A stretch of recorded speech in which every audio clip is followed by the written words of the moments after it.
So I was born and raised in rural Kenya, in a small town, literally in the middle of a sugarcane farm. So my dad owns a sugarcane farm, so obviously they call him a farmer.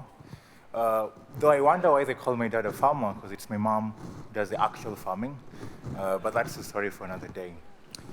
A few years later, when I was 18, I left my small town in Kenya, and I went to New York. And so you may be wondering, why? Why did I leave my town and go to New York? So I was in New York for a social entrepreneurship competition. So there were about 100 people from all over the world, young, old, who were competing for seed funding for their social enterprises. I actually felt really out of place when I was here in New York. My roommate, for example, was a PhD degree from Harvard. He was studying astrophysics. Some of the people who are competing for this seed funding included a professor from Stanford, German engineers, solar designers from Italy. And I was wondering what I was doing with my high school diploma from Kenya. And I remember that night before we were presenting, when my roommate asked me to rehearse with him. And I was like, okay, so let's rehearse. And all of a sudden, he was talking about things that I never heard before. He was talking about his business model, his theory of change, value proposition, sustainability. And I was like, question marks. I was, what's happening? So I was wondering what was happening. I was talking about all these things that were foreign to me. But for some very strange reasons, the judges decided to give me the seed funding and not my roommate. And so that's how I raised seed funding for my social enterprise, Greenchair. So when I founded Greenchair, my idea of social innovation was that social innovation and social entrepreneurship was a tool through which local solutions to local problems in communities could find a voice to be amplified. I thought that by solving this problem that I grew up with in my community, by solving this problem that I witnessed so many people in my country struggling with, I was actually a social entrepreneur.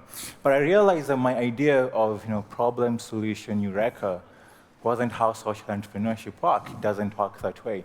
I realized that social entrepreneurship was even way more complicated than I imagined. Things that my roommate was saying, like value proposition, theory of change, fundraising, were actually very, very important. And here I was, an 18-year-old boy from Kenya, struggling to speak this language, struggling to understand what all of this meant, and especially in an ecosystem where only those who can learn how to speak this language most likely have access to the resources that they need to succeed. And as I continued with my journey as a social entrepreneur, it struck me just how this space was misunderstood.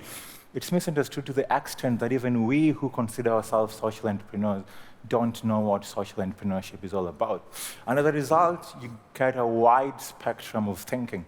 On one side, we have people who think about social entrepreneurship and they imagine small micro enterprises run by local communities which are trying to solve their problems.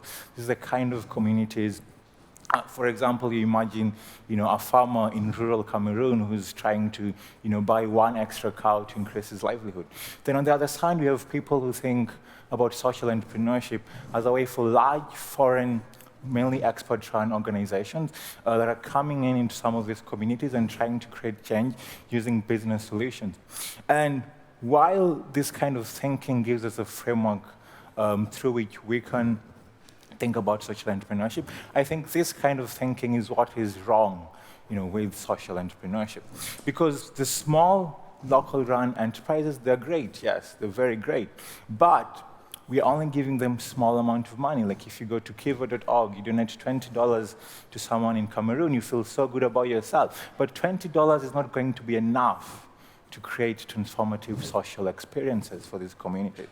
And even if they have enough money, they don't have the skill sets, they don't have the capacity to grow and scale the organizations.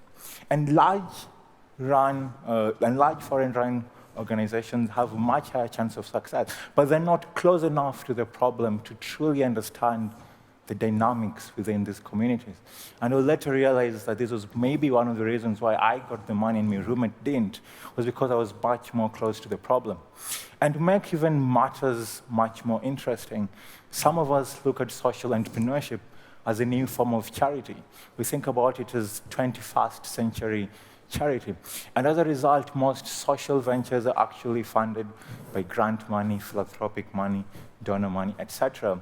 But through research and through experience, we know that what this kind of philanthropic thinking does is that it just perpetuates this vicious cycle that continues to create dependency, and something that we who are thinking about making the world much more sustainable and much more better cannot continue to support and just assume it's business as usual.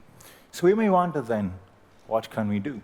So today I'm here to propose that by finding and empowering local grassroots movements, we have a chance to use social entrepreneurship as a way of actually making the world a better place.